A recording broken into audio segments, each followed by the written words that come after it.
Opa, boa tarde. Meu nome é Uziel Tavares, e eu sou estudante de medicina, atualmente cursando o 4º ano de medicina, estou no 7º período, né? E eu tenho um grande interesse em fisiopatologia laboratorial e eu busco sempre compreender como os processos biológicos impactam a prática clínica. Hoje eu vou falar sobre um tema de grande relevância na medicina e na qualidade de vida dos pacientes, que seria a reposição hormonal. A gente vai abordar seus principais conceitos, indicações, benefícios, riscos e aplicações em diferentes contextos clínicos, certo? Então, eu espero que essa apresentação ela possa esclarecer dúvidas e estimular uma discussão produtiva sobre o assunto. Lembrando que eu não estou estimulando ninguém a usar nenhuma das substâncias que será discutida nessa sessão que vamos fazer. Então, como eu falei anteriormente, a gente vai falar sobre definição, indicação, opções, efeitos esperados, e no final a gente vai fazer um comparativo de reposição hormonal e ciclo, certo? Então vamos lá. A testosterona, que é um dos principais atores aqui dessa discussão, é o principal hormônio sexual masculino. Ela é responsável pelo desenvolvimento das características sexuais secundárias do indivíduo, como aumento da massa muscular, distribuição da gordura, crescimento de pelos e libido. Porém, com o envelhecimento, essa produção de testosterona diminui progressivamente. Geralmente, a partir dos 30 anos, aí, o indivíduo já pode experimentar uma queda na produção de testosterona, o que pode levar a sintomas como fadiga, depressão, diminuição da massa muscular e até da função sexual, certo? Segundo a literatura médica, a deficiência androgênica do envelhecimento masculino, ou hipogonadismo tardio, nosso vulgo, né? Hipogonadismo tardio, é uma condição em que os níveis de testosterona caem a ponto de causar um impacto negativo na qualidade de vida dos pacientes, certo? Então, assim, o indivíduo ele vai ter uma incapacidade testicular em produzir concentrações adequadas de testosterona ou em produzir espermatozoides, certo? Só que a terapia de reposição hormonal é um tratamento, e como todo tratamento, ela tem suas indicações específicas. A reposição hormonal ela é indicada apenas para homens que apresentam hipogonadismo confirmado, diagnosticado por meio de exames laboratoriais, além de uma avaliação clínica. O diagnóstico envolve a dosagem da testosterona total e livre no sangue, além da avaliação de todos os sinais e sintomas do indivíduo, certo? Então, assim, existem pacientes que podem, na verdade, os pacientes que podem se beneficiar incluem aqueles tanto com hipogonadismo primário, que é uma falha testicular, ou secundário, que é uma disfunção do eixo hipotálamo hipófise gônadas, certo? Então, assim, é essencial que essa terapia ela seja conduzida por um profissional, um endocrinologista ou urologista, para minimizar os riscos de efeitos adversos ou uma terapia inadequada, certo? Então, assim, quando nós entramos no site da Sociedade Brasileira de Endocrinologia e metabologia, o que nós temos? Pesquisa lá, reposição hormonal masculina, no site da Sociedade Brasileira de Endocrinologia e Metabologia. Eu achei interessante essa informação aqui, certo? Essa informação que está destacada. A terapia de reposição hormonal masculina deve ser indicada para todos os homens que apresentam sintomas de queda hormonal e que não apresentem contraindicações para seu uso.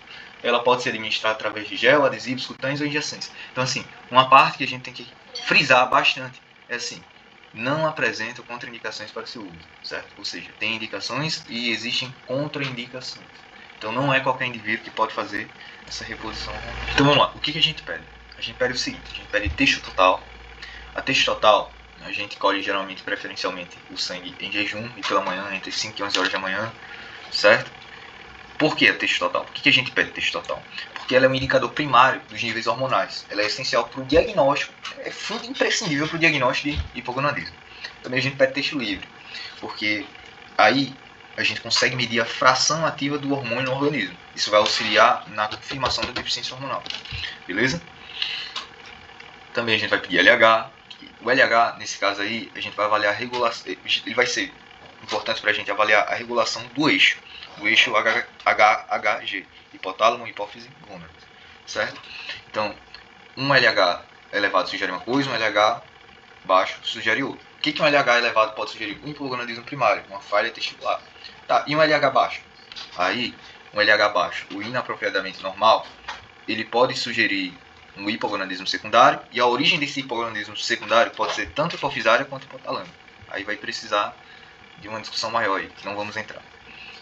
A gente pede também FSH para fazer uma avaliação também do eixo, e é importante para avaliar a etiologia. O que é etiologia? A causa do hipogonadismo, certo? A prolactina também não pode faltar, porque o nível elevado de prolactina já pode estar indicando uma disfunção hipofisária, certo? E a disfunção hipofisária é uma disfunção do eixo. Toda disfunção do eixo pode impactar o quê? A produção de testosterona, tudo bem? A glicemia de jejum é importante também, porque alguns indivíduos, quando estão recebendo testosterona exógena, podem experimentar uma resistência insulínica. Então, texto dá resistência insulínica. Então, glicemia de jejum é um exame importante. Hemoglobina glicada para avaliar a longo prazo. O que não pode faltar também é o perfil lipídico, o colesterol total, HDL, o LDL. Por quê? Porque quando eu estou fazendo a reposição de texto, eu afeto, na verdade não vou falar eu afeto, eu posso afetar a homeostase lipídica, certo? Cada indivíduo é um indivíduo, a gente não pode generalizar, mas eu posso afetar a homeostase lipídica. Quando eu reduzo o HDL e aumento o LDL e os triglicerídeos, eu estou contribuindo para o desenvolvimento de aterosclerose. Se eu estou com desenvolvimento de aterosclerose, eu tenho uma maior probabilidade de evento cardiovascular. O que seria um evento cardiovascular? Um IAM, um infarto agudo do miocárdio, certo? Um acidente vascular cerebral. Então, a avaliação prévia e o monitoramento do perfil lipídico, ele é fundamental para minimizar esse risco. Função hepática também não pode faltar, TGO, TGP. Por quê? Porque a texto, ela também pode interferir, não estou falando vai, mas pode interferir no metabolismo hepático. E especialmente se eu pegar uma formulação oral, certo? A gente vai falar melhor depois. Mas, além disso, o que a gente pode ter? A gente pode ter uma alteração na síntese de proteínas hepáticas, impactando, por exemplo, a produção de globulina, certo? E até, se eu estou impactando a produção de globulina, eu posso modificar a biodisponibilidade do hormônio que eu estou tentando repor. Então, avaliar os marcadores hepáticos permite identificar disfunções pré-existentes ou induzidas pela terapia hormonal. Então, vai fazer reposição hormonal, vê a função hepática como que está, o antes e o depois. O antes, durante, melhor, o antes, durante e depois, certo? Função renal, mesma coisa. A gente tem que ver como é que está. Creatinina e ureia. Por quê? Porque quando eu tenho quando eu estou aumentando o nível de texto, eu posso ter uma retenção hídrica e sódica, certo? Devido ao seu efeito mineralocorticoide. Então, isso pode resultar em um aumento da PA, o que é PA? Pressão arterial, e uma sobrecarga glomerular, tá? Especialmente em pacientes com disfunção renal subjacente. Então, além disso, a terapia de reposição ela pode aumentar a produção de eritropoetina, tá? E, consequentemente, os níveis de hemoglobina hematócrita, certo? Que podem subir, inclusive, vão impactar a viscosidade sanguínea e a perfusão renal. Então, eu vou sempre monitorar a função renal, certo? Para evitar complicações em pacientes predispostos. E, por último, PSA total e livre, para pacientes com idade superior a 40 anos, certo? Lembrar que esse monitoramento é importante porque a testosterona ela pode estimular o crescimento prostático. Inclusive, alguns indivíduos que estão em tratamento de câncer de próstata, a gente faz o quê? Um bloqueio hormonal. Bloqueia o receptor lá da testosterona na próstata. Beleza? Então, existem, como a gente falou, opções de reposição. Então, eu posso fazer uma injeção via intramuscular, eu posso usar gel tópico e posso usar implante hormonal. O mais comum é isso aqui, ó, injeção via intramuscular. Tá? Então, o que eu vou esperar com o decorrer do tratamento? Com o decorrer do tratamento, a gente espera uma melhora do quadro clínico desse paciente. Então, as queixas que ele vinha apresentando anteriormente, que provavelmente era tô cansado, tô muito cansado, tô fadigado, tô sem libido, enfim. Então, essas queixas, elas tendem a se resolver conforme o tratamento anda. Então, vou ter um aumento da energia e redução da fadiga, a libido melhora muito, a função sexual também, certo? Isso daqui, massa muscular, inclusive, aumenta muito, certo? Quando o indivíduo faz o tratamento correto. Às vezes o indivíduo está até sarcopênico, né? E reduz o gordura corporal. Memória e humor também, tudo isso, o indivíduo fica muito bem. Só que o indivíduo vai ficar bem quando quando o tratamento ele foi bem indicado e ele tem os requisitos para fazer aquele tratamento, certo? Então, por que eu estou falando isso? Porque existe a briga entre reposição hormonal e performance. Performance é uma coisa, reposição hormonal é outra. Reposição hormonal é o indivíduo que precisa, é o indivíduo que tem clínica, que está sintomático e que tem a indicação de usar aquilo. Performance é um indivíduo que está querendo já estética, está querendo aumentar o seu nível de treinamento. Então vamos lá, quando a gente fala de performance, novamente, eu não estou estimulando ninguém a usar esteroide anabolizante, por favor. Deixar isso claro aqui antes de prosseguir. Então vamos lá. Como a gente encontra lá no livro do Halush, ele vai falar o seguinte: todos os esteroides androgênicos sintéticos, eles são hormônios derivados da testosterona, certo? Beleza, até aí tudo bem. E eles podem ser agrupados de acordo com 3 famílias distintas, certo? E essas famílias, elas vão variar por quê? Porque sua estrutura molecular muda. Então, cada um dos esteroides anabolizantes pode ser derivado de uma estrutura molecular básica, sendo que uma delas é a própria testosterona, tá? Quais são essas famílias? Quais são esses grupos? A gente tem os derivados da testo, os derivados de HT e a família 19-9, tá? Beleza. Dito isso, o que a gente faz? A gente pode fazer o seguinte questionamento: se são da mesma família, como é que ficam os efeitos fisiológicos? Tá? No livro do Halush fala o seguinte: o fato de serem da mesma família, tá, não significa que o esteroide ele é semelhante em efeito fisiológico, apenas que eles guardam uma derivação comum. Tá? Então, assim, os efeitos fisiológicos eles podem ser distintos em esteroides da mesma família. Tudo bem? Então, assim, por exemplo, existem laboratórios que fazem um processo de alquilação e vai produzir o que a gente chama de esteroides alfa-alquilados. E essa modificação é justamente para que, quando o esteroide ingerido por via oral, ele sobreviva à degradação hepática. Tá? Quais são esses esteroides que sofrem alquilação? Imogenin, dianabol, aludestin, estanozolol, oxandrolona, turinabol. Então, eu posso aí, por exemplo, a gente pega o dianabol. O dianabol, ele sofre alquilação. Mas eu posso pegar outro esteroide da mesma família derivada da testosterona que não sofre alquilação. E o efeito fisiológico é distinto.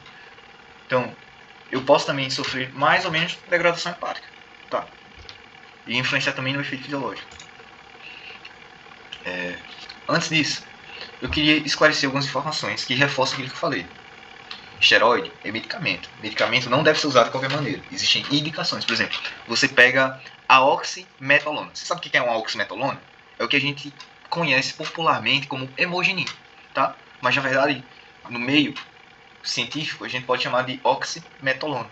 E qual que é a indicação do hemogenin, como se fala por aí?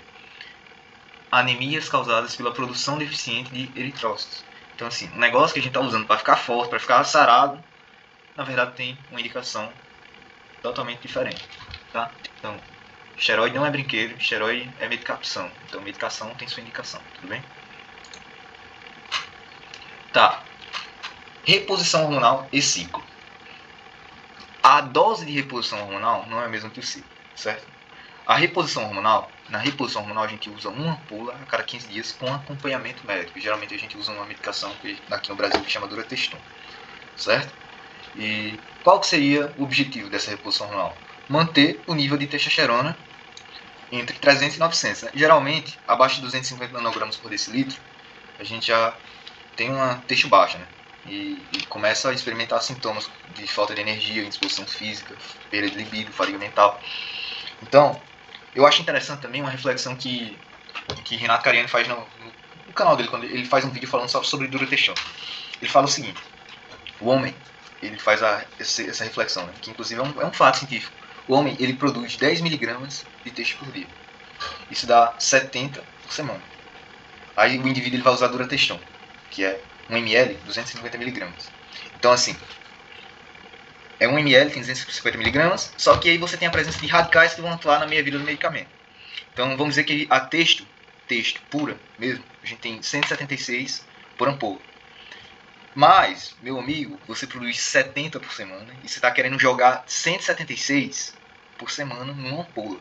Então, isso é mais do que 2 vezes a capacidade de produção natural do indivíduo. Portanto, isso já não é mais reposição hormonal, isso é ciclo. E o ciclo ele é definido como qualquer regime supraterapêutico que eleve os níveis de texto para limites além do fisiológico. E não é recomendado, certo? Então, existem riscos com o uso suprafisiológico, certo? Existem riscos de acordo com...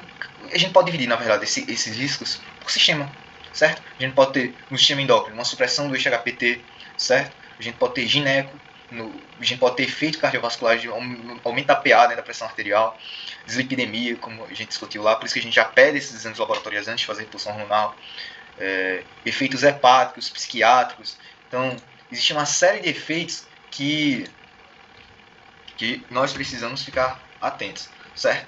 E um dos principais aqui, faltou um slide aqui, mas não tem problema, que eu gostaria de falar, que é bastante comum, é a ginecomastia. O que seria essa ginecomastia, né? A ginecomastia, tem uma imagem aqui mostrando a gineco, mas, enfim, não sei o que aconteceu, saiu aqui. Mas a gente pode definir como aumento anormal de tecido mamário, certo? E assim, no contexto do uso de esteroides anabolizantes, isso é bastante comum. Por quê? Porque você tem um desequilíbrio hormonal, especialmente pelo aumento da conversão de testosterona em estrogênio, por uma enzima chamada aromatase. E esse efeito colateral, ele ocorre porque muitos esteroides anabolizantes, eles são sim metabolizados em estrógenos. Isso leva a um acúmulo de tecido glandular, tá? E clinicamente, a ginecomastia ela pode se manifestar como inchaço, o indivíduo pode experimentar dor, sensibilidade, tudo isso na região do mamilo. E em casos mais avançados, essa ginecomastia ela pode exigir uma intervenção médica, incluindo o uso de inibidores de aromatase ou uma cirurgia corretiva. Aí vai depender da avaliação do profissional. Existem 2 modelos de medicação que a gente usa no controle da aromatização. A gente pode usar um modulador seletivo do receptor de estrogênio, a gente chama de SERMs, que faz um bloqueio do receptor, certo? Ou a gente pode usar um inibidor da atividade da aromatase. Falando de bloqueio de receptor, os moduladores seletivos eles não fazem a redução dos níveis de estrogênio. Eles apenas bloqueiam lá o receptor e aí você não tem a ação do estrogênio. Por exemplo, a gente tem esse tipo de medicação, né? O citrato, clomiphene e o tamoxifeno que fazem isso. Já quando a gente vai falar de inibição da atividade da aromatase, a gente tem que os inibidores de aromatase eles não podem bloquear os efeitos do estradiol, mas por outro lado eles conseguem reduzir a concentração de estrogênio. Então assim, você vai experimentar uma melhor. Aí já vai o anastrozol, o letrozol, enfim. São medicações que a gente usa no controle até, talvez, de um indivíduo que esteja fazendo repulsão hormonal. Não é comum acontecer, mas pode acontecer. E eu queria fazer algumas considerações finais aqui, certo? A gente saber que existe uma distinção gigantesca entre repulsão hormonal e ciclo. Existem efeitos colaterais, muitos efeitos colaterais e riscos quando o indivíduo decide fazer um ciclo, mas também existem efeitos colaterais da repulsão hormonal. Né? Não está livre, mas quando bem indicado, bem acompanhado, a gente consegue controlar bem isso. Como eu falei, quando bem acompanhado, a gente consegue evitar o controlar bem isso. Então, o acompanhamento médico é fundamental. Existem aspectos éticos e legais que a gente precisa considerar antes de prescrever qualquer medicação.